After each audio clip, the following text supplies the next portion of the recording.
And I gave a lecture a couple of weeks ago or 1 month ago. It was about material desires.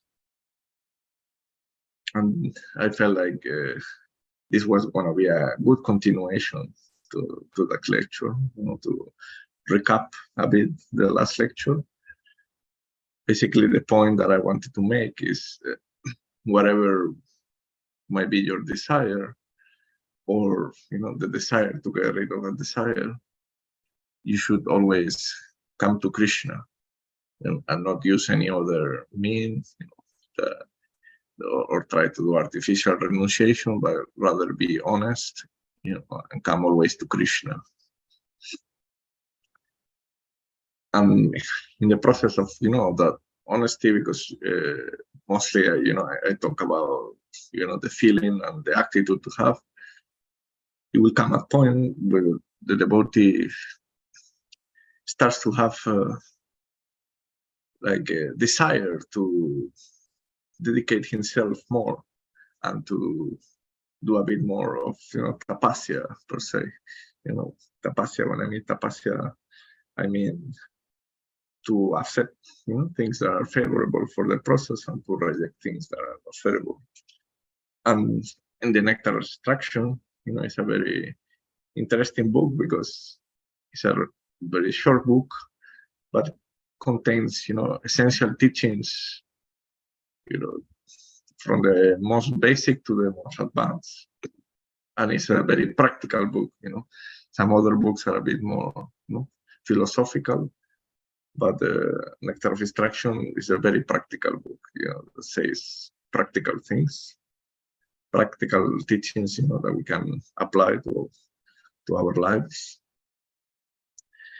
And it's an interesting book to talk about. I don't know how many classes I will do. I don't have a fixed plan or anything.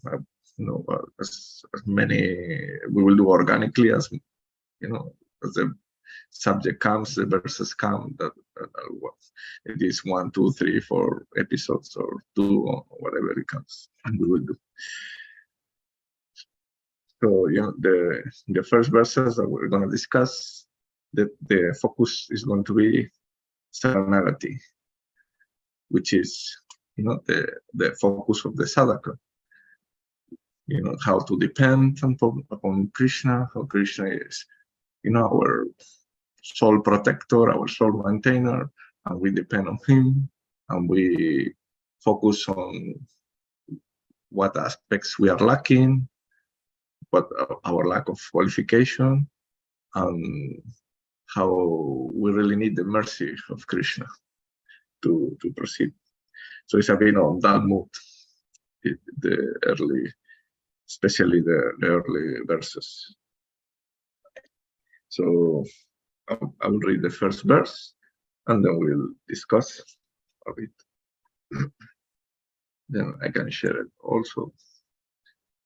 Somebody wants to read along.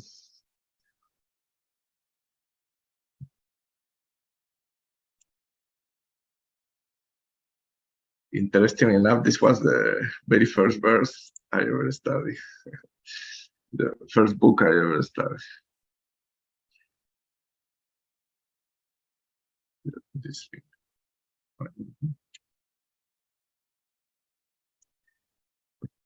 Vacho vegam manaso krodha vegam jiva vegam udarupasto vegam utam vegam yo vishaheta dira sarvam apimam pritibin sasishyat. Translation: a sober person who can tolerate the urge to speak, the mind's demands, the actions of anger, and the urge of the tongue, the belly, and genitals, is qualified to make disciples all over the world.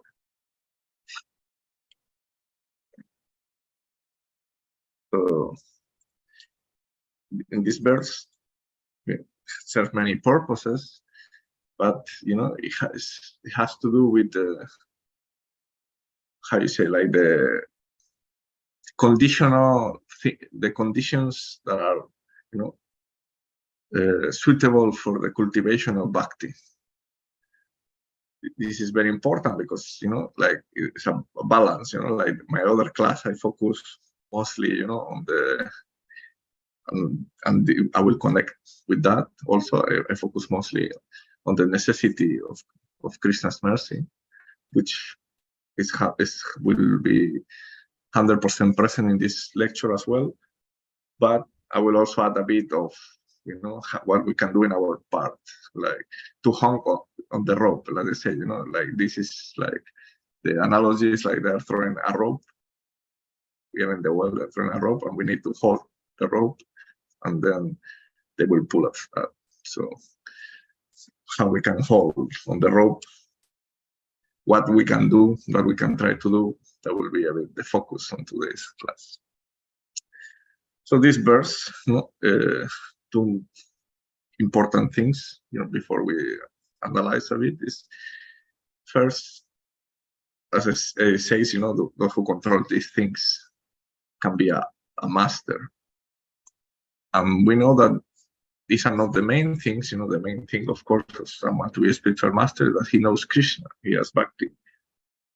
But an effect of a person who has bhakti is that he will have these things as well.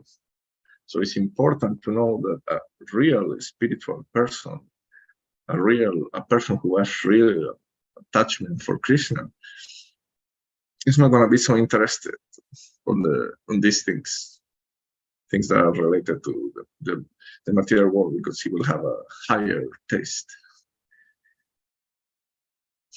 But, you know, like, apart from, you know, like trying to, you know, judge if others are advanced or not, is very useful for us, because we can judge our own process. Sometimes we want to know, like, we're doing good, we are advancing, you know, and it's good to do the things because it's good to be sincere. And it's good to take our practice seriously and to measure, you know, how we are doing. And since, you know, measure feelings, and sometimes we can think, oh, like, we feel really great today, I feel very inspired, you know, so feelings come and go. So a good way to measure our progress is through this, you know, compare as before, how much are we attracted into, you know, using our time to speak about, you know, subjects that are not Krishna consciousness. But when I mean this, I don't mean like you cannot talk anything else but Krishna. But I mean like where is your heart is, you know, where your heart is. You will know when you are talking things, because it's, you know, you are part of the world and it's part of the world, or you really are putting your heart into this. That's what you really enjoy talking about, spending your time. So the speech, the mind, you know, so like that, like two groups. One's the subtle group, you know, and one is like the more sensorial. So speech, mind, anger, like there are more things, but they chose these ones in this verse. And with the speech, whatever you engage in speaking is the people you are going to be associated with, and whoever you are associated with and you speak with, those are the things that you are going to think about. And if those things involve material desires, because of how the nature of the material world is, that sometimes you enjoy, sometimes you suffer, sometimes you get well, sometimes not. So you will feel anger, for sure. You cannot stop that. But, you know, that, as we will see later, you know, Prabhupada is saying, you know, that although anger can never, you know, be fully controlled, at least you can more or less decide what you're going to be angry about through what you speak about and what you think about. You can decide what you will be angry about, because usually one is angry when due to frustration or something he cares about. So if you care about Krishna, you care about the devotees, then you're gonna be angry about, you know, better things. The others, you know, the tongue, the belly and the genitals are also connected, and they say like from the tongue, because they're in a straight line, everything. If you control the tongue, everything else will be controlled. So, as I say, like, it's not like a binary thing that either you control or you don't control. It's a process, and it's a gradual process. But it's good to know what are the things to look for, easy things to look for that you can see you are improving. It's easy things to look for. To focus on yourself, it's not about competing with others, but rather seeing how you were doing before, how you are doing now. If you like over time, there is not like a change with these things, it's a good sign to see, to see, oh, maybe I should push myself a little bit in my practice. So all in a healthy way. So how to, to control these things. So Prabhupada gives, very easy solutions to control the tongue, in both ways. Yes, chant the Maha Mantra, speak Krishna Katha, and eat prasada. That's all you could say. It's really simple, but what I want to point about that as we read, and we continue reading, is that it's very important for us to cultivate, Saranagati, and with that, cultivate the idea of dependence of Krishna, having really faith, that I have real faith that if I try to eat what Krishna likes and in the best of my capacity offer the food, this will purify me, because prasada has power. If I associate with devotees, but to speak, if I associate with a saint, that really, gonna purify us much more than anything else that we can do on our own. So, we should be looking for these things. If we chant the holy name, we should be thinking, without chanting the holy name, without having the direct association with the holy name, there is a merciful aspect of the Lord. What we can achieve on our own, we can measure ourselves, to the standard and see, that we are lacking. But again, I said, in a positive sense, to find out that we are lacking is a part of Saranagati, and it's a positive thing. It will attract Krishna, this honesty, like Sridhar Maharaj calls it like, the negative energy, like the Krishna is the positive energy. We should be the negative energy, but in the sense of Jig and Jang, the sense of negative, that we are bad, but we should think, we are, it's okay to be honest about our flaws, because we want to get better. And we know that we need Krishna. And the more that we know that we need him, the more that we will attract. I know it's a different mood from, the other class, but it's interesting to talk about this also. So, interesting things, like,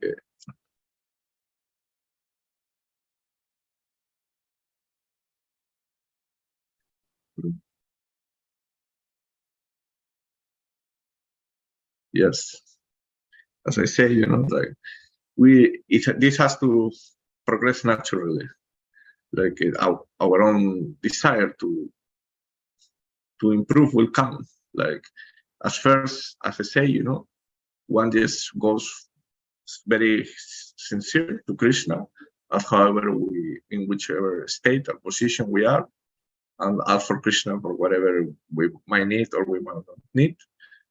And by the association with Krishna, the holy name, and the saints, naturally we will have this impulse to improve and to do something for Krishna. So, these are the practical ways of how we can do it. I will try to read two things in relation to this. The first is, a very famous verse. Krishna Surya Sama, Maya Haya Andakara, Yaham Krishna, Raham Nahi, Maya Adhikara. Krishna is like the sun, and Maya is like the darkness. If the sun is present, there is no question of darkness. Similarly, Krishna is present in the mind, there is no possibility of the mind being agitated by Maya's influence. This we need to remember always, that we need to have very strong faith in this, that the more that we can put Krishna in our life, the less that our, past karma activities, our sanskaras are going to influence on us. So it's important not only to know the theory, but to develop faith. Little by little, develop faith, strong faith that Krishna, the presence of Krishna in my life, will purify me and will remove all these unwanted things from my character and gonna make me, more, to be more like our ideal self, that we have all our ideal in spiritual life, in spiritual connections. So it's gonna make more our ideal self. So we should never be discouraged, by how much we are lacking. Totally opposite. The more that we are lacking, the happier we should get, because that means we are doing good saranagati, and we are inviting Krishna's grace. But it needs to be a combination. Not only we might find lacking, but finding lacking alone is not enough. We need to find ourselves lucky, and also we need to invite Krishna's grace. We need to have faith that Krishna is much more merciful than whatever you might be lacking. That Krishna, can purify you. The holy name, Chaitanya Mahaprabhu, the Guru, all these things we have. I wanted to read a small part from the Bhaktivinoda Thakur commentary of the first verse. Devotees follow Yukta on the paths of karma and jhana. One is instructed to restrain these 6 impulses that we talk from the verse. However, this method of sadhana is not obligatory for devotees. Hearing, chanting, and remember of Krishna's names, form, and characteristics is actual bhakti. At the time of cultivating bhakti, these 6 urges come and become hindrances to the immature sadhaka. At that time, a devotee in the mood of unwavering saranagati tries to avoid the 10 offenses to the holy name, and through the power of the name and through the influence of association from pure devotees, he's able to overcome these obstacles. So this is very interesting commentary, because it says like very key points. One, that trying to individually, artificially deal with these urges separately is not necessary. It's not part of our path. As devotees, we don't need to deal with the urges separate. What we should do instead, is to focus on the sadhana, especially these 2 things that we have: the holy name and the association with the saints, especially the spiritual master. These are the 2 things, 2 main things that we have. Another important thing is that naturally, these things will become, as the time that we advance, it will come a point with the obstacle becomes more noticeable and a hindrance. Then, is the time that the devotee can, put more attention into it, and it's something that will come natural. Like, you don't need to force it. The necessity, to advance will come natural by these two processes, chanting the holy name. So you want, without offenses, so maybe in my next lecture, I will bring, the 10 offenses, and we can discuss, since it's such an important part of the point. We can discuss the 10 offenses, the offenses in general, a bit more of the holy name. As I say, my next lecture or series lectures I would like to give will be on the holy name and chanting, since this basically, we will summarize, our process in two things. Will be, to chant the holy name and follow the spiritual master and serve the spiritual master. That will be, from there, everything else will come. Remembrance, archana, whatever service else you have to do will come from those things.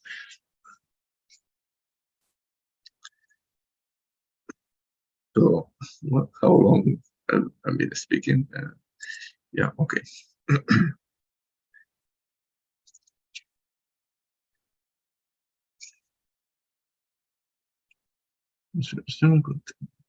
Teachings, Chaitanya. No? Okay, yes.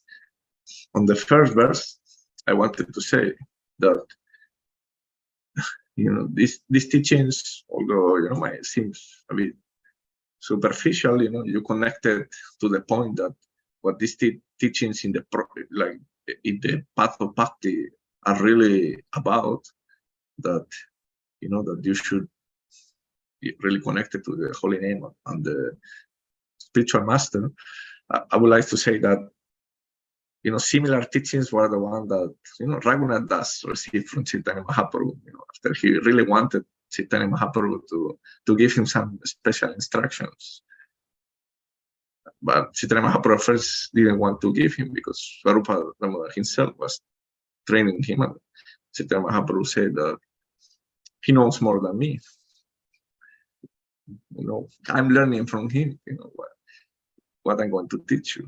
But still, he gave some personal teachings to Raghunath Das Goswami, and there were teachings of similar effect, like do not gossip, do not eat palatable dishes, do not wear fancy clothes, because the point of all of this is to symbolize a material enjoyment per se. That chasing after material enjoyment, like separate, from Krishna, is basically the antithesis of bhakti. In a way, it's a bit the opposite, of bhakti. So in a way, all of these things have to do with that. So we need to have developed enough faith that by chasing, Krishna, we are gonna, be happy in service, and little by little, whatever necessities that we have, because as I say, some of these things are necessities, and Guru Maharaj said that the fact that there are verses talking about how to regulate the things and so on, means that there is a place for those things in the life of the sadhaka. And we read from the commentary of Bhaktivinoda Thakur that we don't need to deal, with these things. We don't need to stop the things or renounce the things. It will be gradual. By practicing bhakti, the desire for these things will be lost gradually. We will be less and less interested on material enjoyment. It will come little by little. It will have. You will feel it. Not everything is going to go in one day. But as the years pass by, you will see you are less interested in some things that you were interested in the past. And if it's not happening, then maybe it's time to think if if you really are putting a lot of effort in chanting, if you are putting a lot of effort in following the instructions that your guru has given you, and these things. So maybe it's time to put effort on those things. There's no need to separate to deal with these things. You can examine this because they are symptoms of how you are doing your practice, and then focus again with your practice. Also, what I would like to say, like one of the difference, of Bhaktisiddhanta Saraswati and the Gaudiya Math, in comparison of other Gaudiya institutions of the time, were that they care about these things. Where many, not all, let's make that clear. Not all the Babajis were bad people, but many of the Babajis, they had this attitude that, because we are doing the best thing, which is, we are the best, we have access to, to the holy name, we have access to, Manjari Bhav, we have access to the best things, means we are immune, to material nature, so we can do whatever. Because, so powerful, the holy name, that's actually an offense, the holy name, to live, to commit, to material, commit, commit sin and thinking, it's no problem because the holy name will save me. With that attitude, it's not that it's an offense that you are sinning and chanting the holy name, but you have the attitude that it's okay, I can continue sinning because the holy name will, you are doing some calculations there, I will get rid of my sin chanting the holy name so I can then sin again. So a result of that, as Guru Maharaj likes to say, the people, didn't respect the Gaudiya Vaishnavas. So if they will come to your house, you will say, yes, give them some food, so they can just live. They don't care what they have to say because they are not respectable people of character. They are not even following the moral standards. So how you can be, from a material point of view, how can you be spiritual if you don't even follow the moral standards?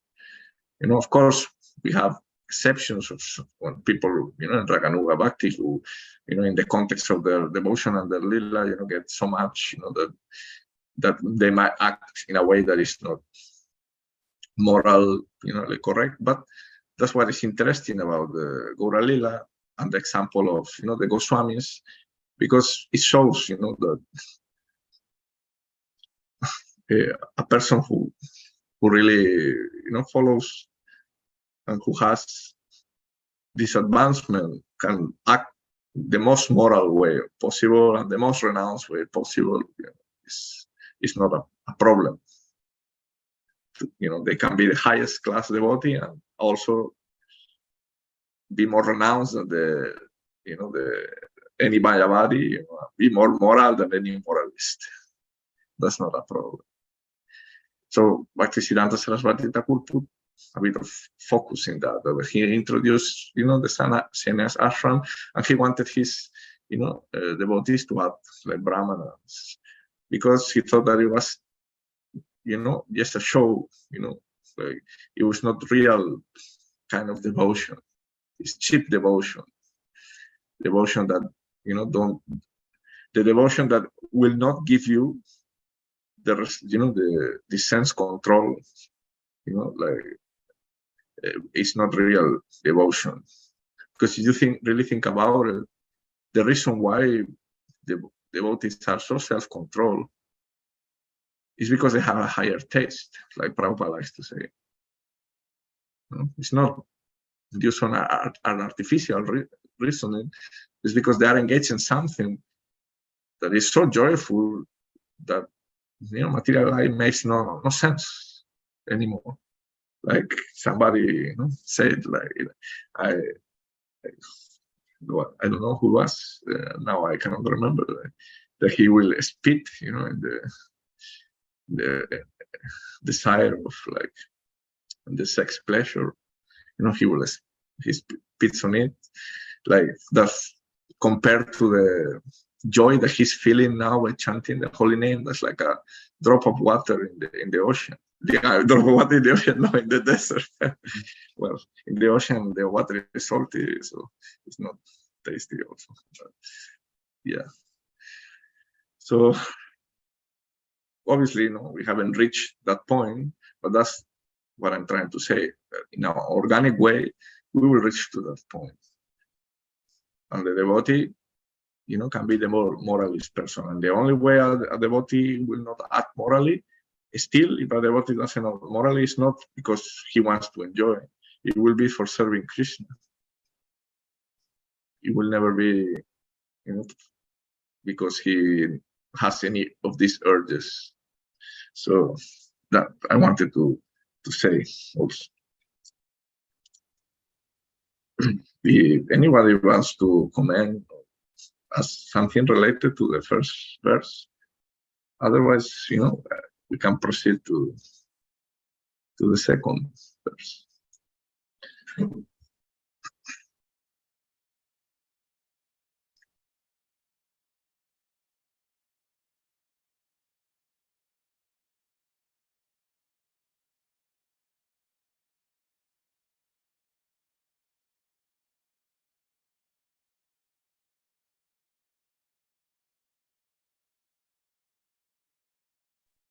Maybe just the Yamunacharya said that, I think. Yamunacharya, okay. Thank you.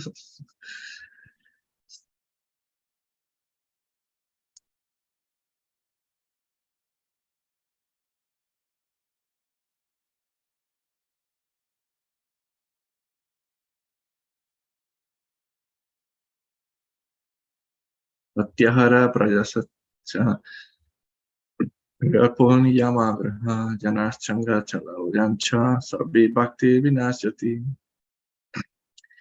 Once devotional service is spoiled, when he becomes entangled into the following 6 activities: eating more than necessary or collecting more funds than required, over endeavoring for mundane things that are very difficult to obtain, talking unnecessarily about mundane subject matters, practicing the scriptural rules and regulations only for the sake of following them and not for the sake of spiritual advancement, or rejecting the rules and regulations of the scripture and working independently or whimsically, associating with worldly-minded persons who are not interested in Krishna consciousness, and being greedy for mundane achievements.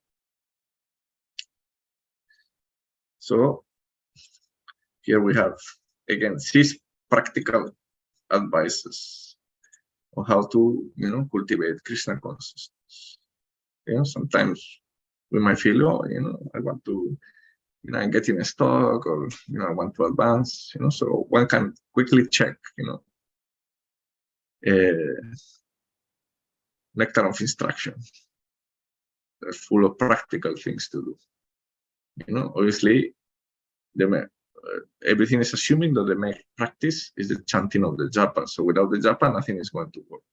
But since we are a complex, human that cannot just sit and chant japa the whole day in peace, japa needs some support. Not because the japa needs any support. Japa can do everything, but because we need some support to chant the japa, basically. These second verse are the things to avoid, and the next verse will be the things that we want, that are favorable to us. So important things, from here to get is like Guru Maharaj said that about the association. That it's not that you suddenly become, fanatic and you don't talk to anybody who's not a devotee. Oh, you don't care about Krishna, don't talk to you. You want to be, again, sincerity is key. the point that Guru Maharaj says is that you don't take their ideas. So, that's the main point of association. You know what you are associating for. But there is a kind of association, where you are associated with the people who you have similar ideals. And if, you associate in that way with people who are not after, Krishna Bhakti, so what their ideals going to be, they will preach, the goal of life is, to have a big saving account, because you never know what's going to happen when you're old, and then you need to go every year to vacation, and you need to live life to the fullest, because if you don't live life to the fullest, you're going to regret, and so on. So the idea is, that you don't get to have this kind of goals for yourself. You don't want to get those ideals. So you need to control yourself, like why you are associating with others. Are you associating because, it's part of your life, work, friends, family, you do your life, but you can keep your goal, Krishna is your goal, serving your spiritual master goal, or you really have some attraction, on, to achieve, and you're really little by little, getting some, because depends on your association.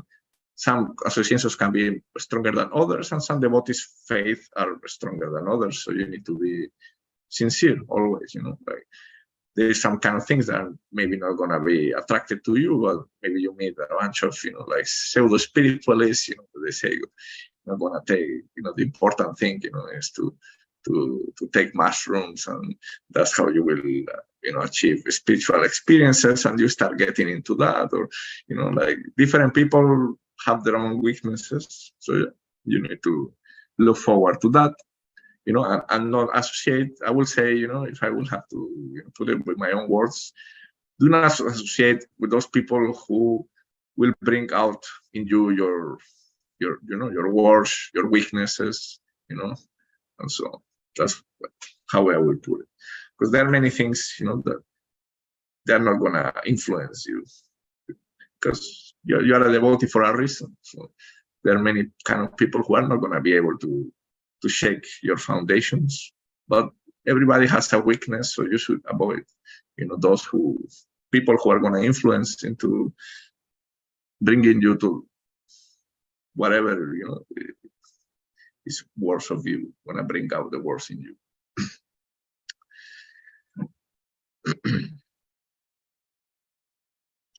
The others, are more self-explanatory.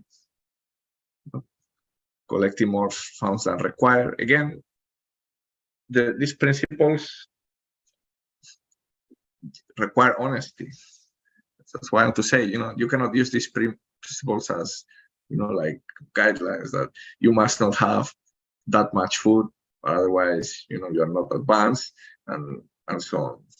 Because what is more than necessary depends for whom, in which situation, in which country, what's his, family situation, what are his projects, what is his life. So you should know, what is the necessary for you. And if you don't know what is necessary for you, japa can help always. Because when you are, usually japa brings in you who you are, who you really are. When you chant japa, wherever your mind goes, there is where your heart is, in many cases. So it depends, on you. It might take you, to some anarthas, or it might take you, not necessarily to some anarthas, but, to your situation, to your duties, and so on. So most of the time, unless, it's an emergency, or you are, struggling, if you are like in a normal state, and you are thinking too much, of your duties, is that maybe you are overdoing it. Maybe you should have a bit more free space for for your sadhana, and also feel japa is your duty as more important than any other thing that you can be doing. But I want to focus the aspect, all these principles are important, but it's for each of the persons to read it themselves and to rate themselves. Do I am collecting more than I require? Do I am over endeavoring, for things that are very difficult to attain, and I'm using so much energy, doing something that is really hard and it's not gonna serve any real purpose, spiritually, but because maybe it's not over endeavoring, because that thing that's really hard to achieve is really necessary for me, but maybe not. Could you live without it? Depends on you. So that's why it's good every time you feel stuck, read a bit, the Upadesambheda, and see if there is something, any point, anything that you can adapt to your life. Talking unnecessarily about mundane subjects, then again, we already spoke about that this does not mean you don't talk to anybody, but as I say again, where your heart is, you are talking it, because you really, really like it, but it's a waste of time. Mostly unnecessary things, you could say, in most of the cases, if one needs to get rid of something, because it has been like a plague, and I think even Bhaktivinoda Thakur spoke about it, is criticizing. Especially devotees are very prone to criticizing, and especially if devotees live together, are prone to criticizing, because devotees, for the general part, they try to be more pious in their living. They try to be more regulated, so the mind has to go somewhere, and that's the problem of goodness, because goodness has a flow. That's the flow of goodness, because passion and ignorance have their own flows, but the flow of goodness, and the more you elevate yourself into goodness, is that you realize, you are so good, and the others not so much, so that's a very big problem of goodness. And devotees usually try, they are more in goodness than other people, so they have especially this tendency to criticize and compare about the most subtle things, the little things of how somebody is doing the service, how that devotee didn't do. And we need to be very careful not to engage in this kind of prajalpa, because it's very harmful. This is very harmful, because what otherwise could be a very good sadhaka, who is sincere, who is doing his best, who is chanting his name, he gets ruined because he doesn't control, the necessity to speak about others. And what to speak when, we are lucky, that we are quite, open-minded sangha, and for the most part, we don't engage in criticizing other spiritual masters or other missions, but that is very sad and horrible thing to do. Still, for the other devotees who are maybe not gurus or maybe not leaders, still one needs to be careful, because you never know. Maybe one devotee that he seems very ordinary and a bit weird, he's pretty sincere Vaishnava, and because we talk about him, that is really hindering our spiritual process. So one must really avoid this necessity of gossip, or speaking what the others are doing wrong. If you want to gossip, gossip what the others are doing right. That will be better for you. Also, if one really need to control the speech, in the sense that we should not say things that will hurt others. Sometimes we can be, cruel with our words, in sake of the truth, in sake, of whatever reason. So one should also try to control and not to hurt others. Those are the main things, when it comes to the speech that most can harm, our devotional life is if we hurt others, uh, because we either, don't know or didn't want to do constructive criticism. So we just do the criticism without the constructive part. That is not good for us, especially. That's the fun part. And then we have the other also.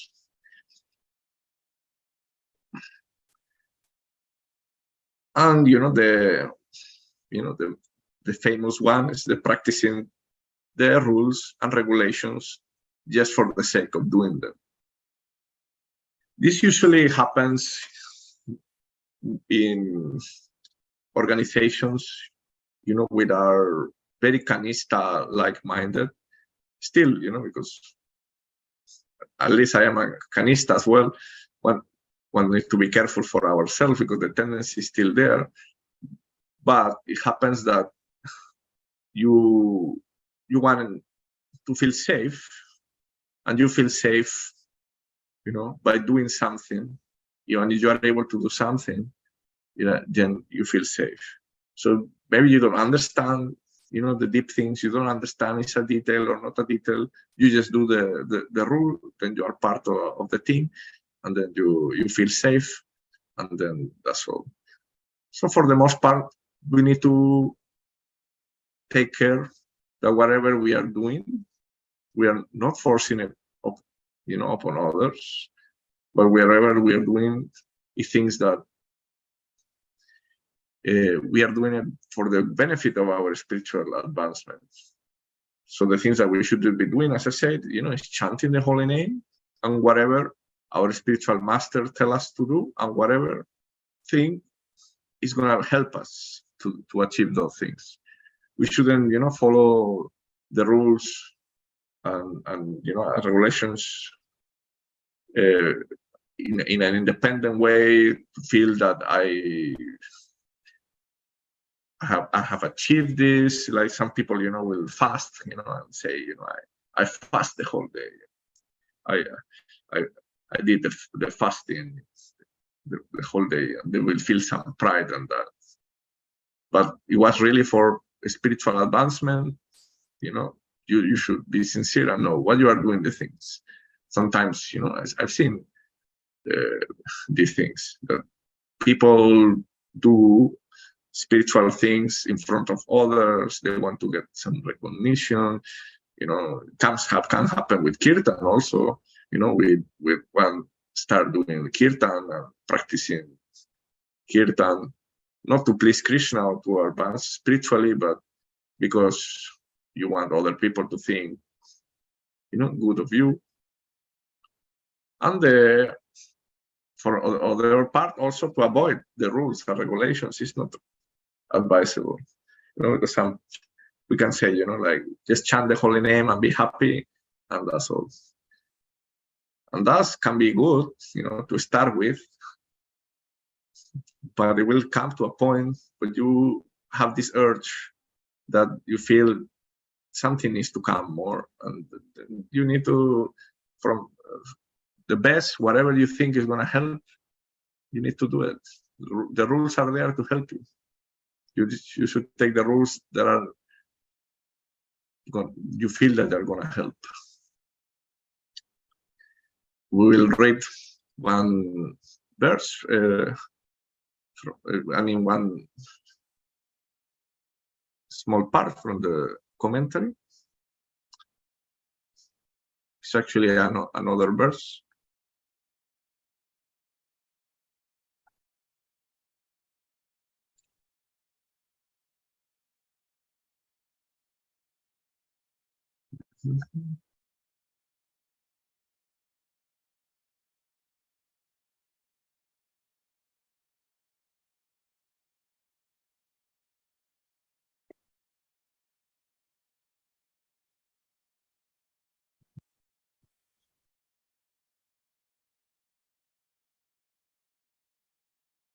One interesting thing is the definition of Mahatma. Prabhupada gives a definition of Mahatma that means broad-minded. Broad-minded in the sense that he's a person who understands, that in order, to achieve the goals, one has to come to Krishna. That without, again, to the point that without Krishna, there is no point. And also, you're really not going to achieve much.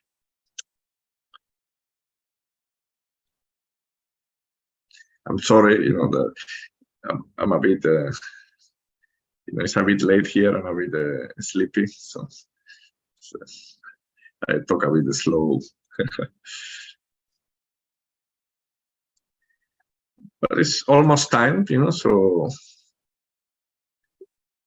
yeah, I would like to end up saying that we'll come to the next verse, but still, I would like to put emphasis again, like I like to finish, with the points that I would like to take home. We really should have to cultivate a strong faith on chanting the holy name and on the blessings of our spiritual master. We need to cultivate such a strong faith that we know with those things, if we really do those things, we can overcome all the obstacles, we can overcome our lack of qualification, and we can achieve our desired ideals. Somebody said, I like the idea of positive gossip. Yes. Sometimes gossip cannot be avoided, so at the very least, say something nice about others. That's how they do it in Vrindavan.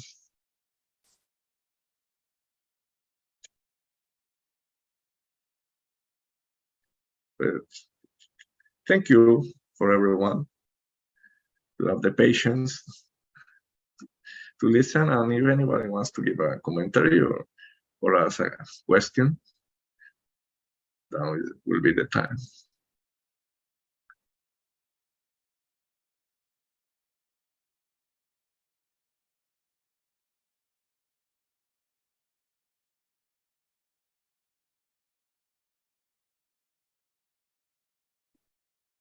If not, then we see us next time.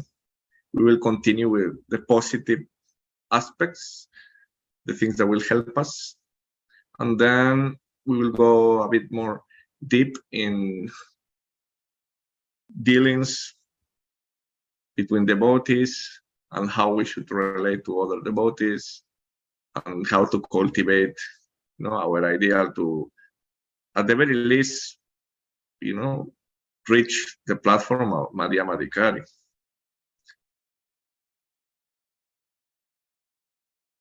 Panchakalpa Turvechan, Kripa Sindhu Vacha, Patitanam Paranivyo Vaisnavyo. Guru Maharaj.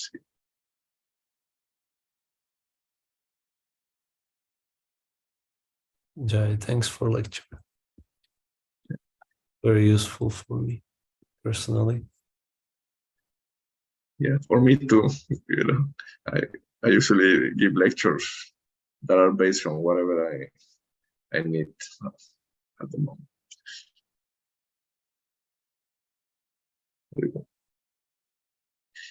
Yeah.